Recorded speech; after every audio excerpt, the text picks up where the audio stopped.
大家好，嚟到期匯決算啦。今日嘉賓我哋請嚟外匯商品分析師譚家康嘅。Hello Piers。喂，Hello。好，我哋睇下則外圍頭條熱話先。歐洲嘅極端天氣同埋頻繁嘅山火咧，會加劇通脹壓力㗎。衛報報道話，由於希臘、意大利同埋葡萄牙等地方多個橄欖園都受到大火波及，以及氣温上升、乾旱又令到病蟲災害加劇。咁西班牙一啲主要生產橄欖樹嘅地區咧，就出現咗過早落果嘅情況。報道預計反常嘅天氣會令到法國蔬菜產量減半。西班牙嘅穀物收成亦都會減少超過500萬噸，影響所及咧，橄欖油嘅價格已經顯著咁上升啦。英國1公升裝嘅特級初榨橄欖油平均已經超過7英鎊，預計仲會進一步升添。好，至於匯市商品市場咧，其實就好受到美國財長貝森特喺呢個 CNBC 嘅嗰個訪問嗰度咧，就令到成個金融市場好多嘢都喐晒嘅。無論係美股就新高啦，然後油價就急跌啦。因為佢個訪問入面咧，佢有講到美伊嘅發展啦，另外一個就講到個 yen 啦。咁我哋講咗美伊先。嗱，美伊咧佢就話雙方咧其實係有積極嘅外交討論，亦都話好快會達成協議咧，就話呢一兩日咧就可以重開呢個霍爾木茲海峽㗎啦。咁個油價咧即時跌咗落去咧，紐油布油咧都落翻去70幾蚊美金嘅水平咁樣嘅。貝森特嗰咁樣講出嚟咧，交俾佢講咧，係咪就個市場可能會信服啲嘅？之前即係當特朗普講咧，就會覺得日日都講㗎啦，係咪？之前都話就嚟㗎啦，就嚟㗎，一係就話就嚟打就嚟打，一係就話就嚟有協議就嚟有協議。咁貝森特講咧，可能就即係大家會有信服力啲嘅。喺香港嘅媒體咧就比較少講嘅，其實貝森特咧喺呢一個美伊呢一個過程，即係呢件事裏邊咧，由2月到而家咧，其實扮演嘅角色係非常之重要嘅。即係除咗打仗，即係我哋平時睇新聞就睇，哇有啲咩飛機大炮啊，即係打到伊朗點樣。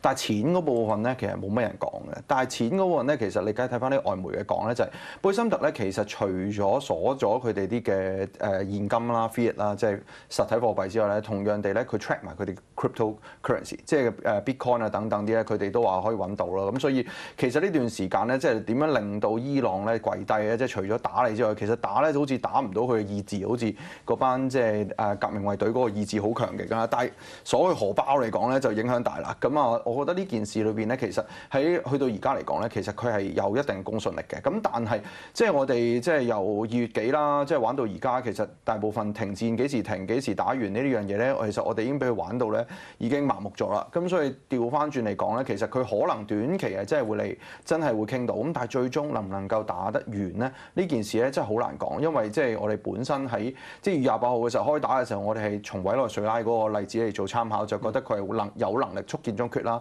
咁但係而家唔覺咧，其實已經5個月啦，咁即係好明顯話俾大家聽，呢個問題係比佢想象中嚴重啦。究竟能唔能夠拉扯到即係美國即係現屆政府咧嘅即係嚟緊中期選舉嘅問題咧，就係個焦點啦。咁啊我相信短期而家個市場都 buy 係可以傾到嘅，咁喺個過程當中可能會出現一個油價等等嘅調整啦。咁你見到而家呢段時間其實都冇之前升咁犀利啦。咁但係會唔會去翻之前嘅低位，或者呢件事能夠可以有幾長時間咧？先前話60日停火，30日之後已經告吹。咁今次嘅所謂嘅和談、所謂嘅協議能夠係點咧？咁特朗普已經講啦，就係話喂，其實今次嘅協議嚟講咧，就最後一次㗎啦，即係 last chance 啊！我唔會再俾機會你啦。咁啊之後點？即係咪真係 last chance 咧？咁我哋俾佢嗰個 tackle 都玩咗幾年啦，所以我哋即係密切觀察啦。咁仍然咧就即係睇住佢嘅講法嚟再作判斷啦。係，因為打咗呢5個月咧，就如果講財長佢最關心錢咧，就係每支飛彈都係錢。咁我哋啲新聞都有講就係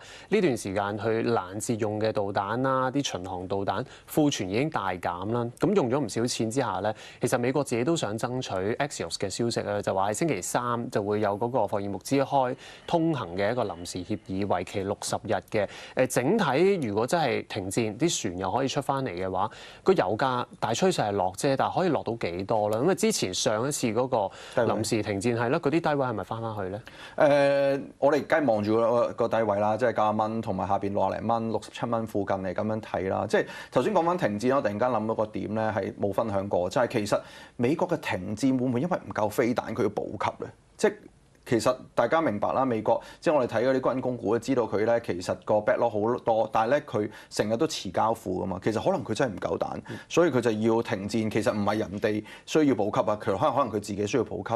我哋都唔係好知道實情係點啦。咁但係如果我哋翻去睇即係供求嘅角度，即係話喂行翻之前2025嘅乜冇戰線嘅諗法嚟講，即係戰線有，但係唔係個主軸嘅諗法，成由供求上邊供應大於需求嘅話，當然啦個油價咧就一定會下跌啦。咁與而家嘅狀況同2025年比咧就更加多嘅，即係佢潛在供應更多。首先就係委內瑞拉已經釋放咗啦，美國又比以前增產咗好多啦。咁只不過而家即係個石油嘅航道改變咗，即係因為戰線嘅關係啦，或者即係制裁嘅關係啦，有啲國家唔能夠買某啲國家嘅石油，即係俄羅斯嗰啲被咗禁制咗購買啦，咁所以令到係個買家同賣家交換咗，咁但係最終其實整體嘅供應都係多咗，咁所以我覺得咧如果今次嚟講，望翻先前嘅低位咧，都係 O K 嘅。我甚至覺得咧，如果真係呢件事能夠順利嘅話咧，係應該5字頭係比較機會大嘅。好啊。另一樣就貝森特講個日元啦，同樣都好受關注啦。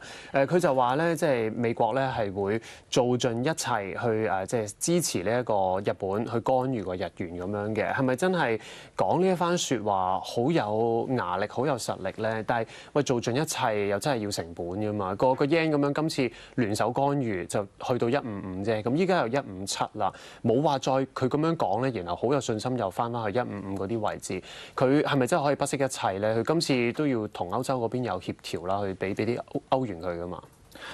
我自己覺得啦，即係呢貝森特去講呢個日元即係買日元呢件事咧，其實咧就好諷刺，因為10幾年前咧，佢當年仲幫阿索羅斯彈弓嘅時候咧，就2013年咧就沽日元咧就賺大錢嘅，咁啊今次就買啦，咁啊其實貝森特係一個好強嘅外匯交易員啦，咁所以佢哋去做呢個嘅部署咧，我相信咧其實就應該咧就成效應該喺度嘅，咁但係我哋諗翻呢件事究竟點解要咁做咧？咁啊我就會參考呢個10年美債。咁啊，其實咧，你見到10年美債債息咧，而家4厘6幾啦，先前咧4厘7幾，差唔多4厘7半嘅位置。嗰個位置嚟講咧，對比翻咧前幾年嘅高位嚟講係非常之近。咁但係而家息口唔係嗰時嘅息口啊嘛，而家咁反映住咩咧？反映美債嗰個供求嘅狀態。咁啊你見到咧而家持有美債最多嘅國家就係日本啦。如果日元係咁跌，而日本咧需要去救護盤嘅話，咁需要外匯啦。需要外匯最實際咧就係沽咗美債，跟住攞啲錢去買呢一個買翻日元啦，托翻個市啦。咁喺咁嘅情況之下，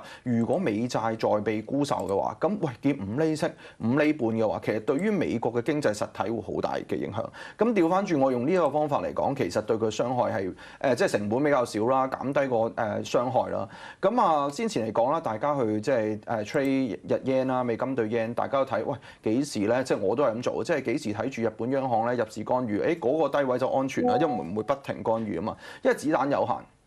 咁但係而家美國一齊做嘅話，咁就無限子彈㗎咯，即係個角度嚟講。咁啊喺呢個情況之下咧，我哋好難咁同佢對着幹。咁你問即係雖然啦，你頭先講話先前155係5月嗰個低嚟嘅，即係dollar yen 喺5月頭干預落由160去到155啦，現水平咧先前跌咧都好近嘅。咁而家去翻157，你問夠唔敢開淡倉對 yen 咧？我就覺得咧就真係收下手啦。即係佢一夾嘅話，其實你打到150嘅話，好多嘅對沖盤咧都會輸錢，咁所以我覺得有咗貝森特嘅背馳嘅話，我諗大家咧就暫時唔好沽 yen 住先啦。但係同埋日本自己啱啱出6月嘅一個名義薪酬咧，其實按年都增加3.4%，其實都高啊！即係央行如果攞住呢一粒數加息嘅理據，其實係強咗嘅。咁啊，貝森特亦都話佢識直田和男都好多年咧，覺得對方會做啲必要嘅行動，係咪嚟緊9月又會有加息？可能都係個強 yen 嘅一個原因。加息令到 yen 強咧，呢段時間咧發覺加完息嘅效果唔大，反而即係真係要靠入市干預啦。咁所以今次嚟講咧，我自己覺得反而就係美國嘅背書係反而係個關鍵咯。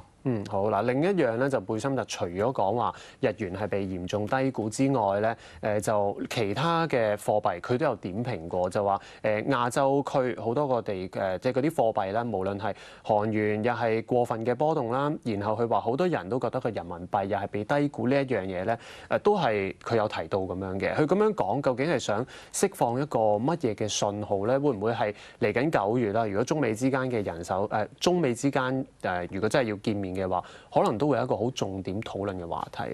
從來即係個貨幣喺中美都係一個關鍵，因為就覺得關稅之下咧就俾呢一個即係你個貨幣貶值咧就對沖咗個效果啊嘛。咁長期都係㗎啦。咁但係你其實見到即係中國咧人民幣呢段時間都升值咗好多長時間啦。咁我覺得又似乎又唔係，我反而覺得好似重複翻個論調咯。咁佢即係特朗普都係想將製造業搬翻美國啊嘛。咁啊美元不能夠太強啦，如果唔係好難買你嘅產品啦。咁呢個係佢主調嚟嘅。咁反而我諗今次嚟講就其他貨幣咧都可以。即係當係配菜咁講一講咯，咁好似韓圜咁，其實韓圜呢段時間都有升值㗎，咁啊個升值都幾強勁啊，咁所以我反而就仍然都睇翻 yen 呢件事就比較即係重點一啲啦。好咁啊！而美匯自己本身咧，個變數都大嘅。今個禮拜都會公布非農嘅數字啦。另外咧就係隔晚公布咗6月佢哋嘅職位空缺量咧，其實係減少嘅喎，係3個月以嚟一個比較低啲嘅水平嘅。咁但係企業嘅嗰啲新員工總數咧就遠低過疫情好景嘅嗰個時候啦。咁比較依家都係一個狀況就係低招聘，然後咧又係低裁員嘅經濟情況嚟嘅。依家個非農影唔影響個美匯咧？美匯依家好似想上翻100咪好難。我諗其實先前嚟講都叫升得太多，即係101嗰啲位置咧，我一直都係覺得大概係97至99個幅度比較合理。咁當然啦，先前可能就係因為即係覺得個通脹會令到美國加息嘅角度啦，去睇翻即係美匯。咁當然啦，而家嚟講咧，其實市場上咧都即係12月份睇翻 Fed Watch 咧，都係預計咧都唔少部分嘅投資者咧就預計係會加2次息嘅今年。咁所以呢個將會係關鍵啦。咁啊同樣地就翻去嗰個位就係油價嗰個問題係咪真係咁勁啦？咁呢幾個點咧就係會決定個美匯嘅走勢。咁我覺得下方嚟講，我自己覺得要買翻美匯嘅話咧，我自己美金我做大概97，我先會再買翻咯。咁啊上邊嘅話，其實我覺得101係難再上翻上邊㗎啦。好啊嘛，依家都係99.8左右嘅。呢一個今次我哋期匯決算同阿 Piers 咧就傾到呢一度啦。而 Now 財經台同 ViuTV 之後都會分途廣播嘅。拜拜。